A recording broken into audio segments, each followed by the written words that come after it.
Hello students, welcome my YouTube channel শিক্ষা সঙ্গম। গ্রাম পঞ্চায়েতে খুব বড় নিয়োগ হতে চলেছে এবং তোমরা পাবে বাড়ির কাছে পোস্টিং। সম্ভবত 1 জুনে তোমাদের ফুল নোটিফিকেশন আউট হবে এবং এই নিয়োগটা খুব তাড়াতাড়ি কমপ্লিট করা হবে। তো যখনই ফুল নোটিফিকেশন চলে আসবে তা আমি তোমাদের সামনে নিয়ে আসবো। তো এর জন্য অবশ্যই চ্যানেলটিকে সাবস্ক্রাইব করে রাখো। তো আজ আমি এই ভিডিওর মাধ্যমে জানাবো কোন জেলায় কতগুলি করে সিট রয়েছে, অর্থাৎ তোমাদের জেলাভিত্তিক শূন্যপদ কি রকম রয়েছে। তো দেখো তোমাদের জেলাভিত্তিক শূন্যপদ কি রকম রয়েছে।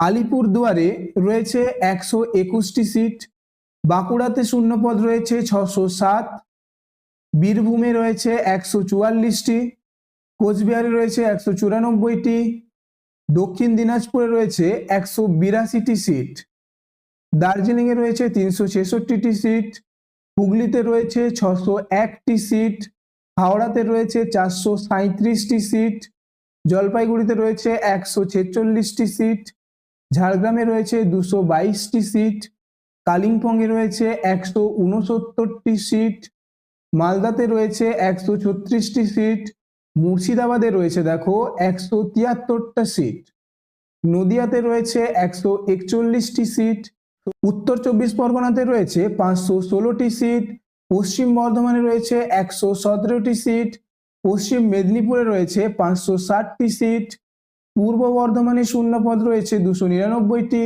এবং পূর্ব মেদিনীপুরে শূন্যপদ রয়েছে 321টি। সব থেকে বেশি শূন্যপদ রয়েছে কিন্তু বাঁকুড়া জেলাতে। এরপরে দেখো পুরুলিয়াতে শূন্যপদ রয়েছে 397টি, দক্ষিণ 24 পরগনাতে রয়েছে 516টি এবং উত্তর দিনাজপুরে রয়েছে 96টি। তাহলে তোমাদের জেলা ভিত্তিক মোট শূন্যপদ কতগুলি রয়েছে তা আমি তোমাদের জানিয়ে দিলাম। তো তোমরা কোন জেলা থেকে এই ভিডিওটা দেখছো তা অবশ্যই কমেন্ট করে জানাবে। আমি এই যে শূন্যপদটা তোমাদের জানালাম এটা কিন্তু তোমাদের 2024-এ যখন নোটিফিকেশন বেরিয়েছিল সেই তখনের শূন্যপদ। বর্তমানে কিন্তু তোমাদের শূন্যপদ আরো বৃদ্ধি পাবে। তোমাদের 1 জুন কিন্তু নোটিফিকেশন আউট হয়ে যাওয়ার সম্ভাবনা রয়েছে। তো নোটিফিকেশন আউট হওয়া মাত্রই তা আমি তোমাদের সামনে নিয়ে আসবো এবং কিরকম ভাবে ফর্ম ফিল আপ করতে হবে, কি কি ডকুমেন্টস লাগবে এবং তোমাদের অ্যাপ্লিকেশন কবে স্টার্ট হবে এই সমস্ত কিছু আমি কিন্তু তোমাদের জানাবো নোটিফিকেশন আউট হলে। তো এর জন্য অবশ্যই তোমরা চ্যানেলটিকে সাবস্ক্রাইব করে রাখো এবং এই ভিডিওটা যদি ভালো লেগে থাকে তাহলে একটা লাইক করে দিও। তো দেখা হচ্ছে পরের ভিডিওতে।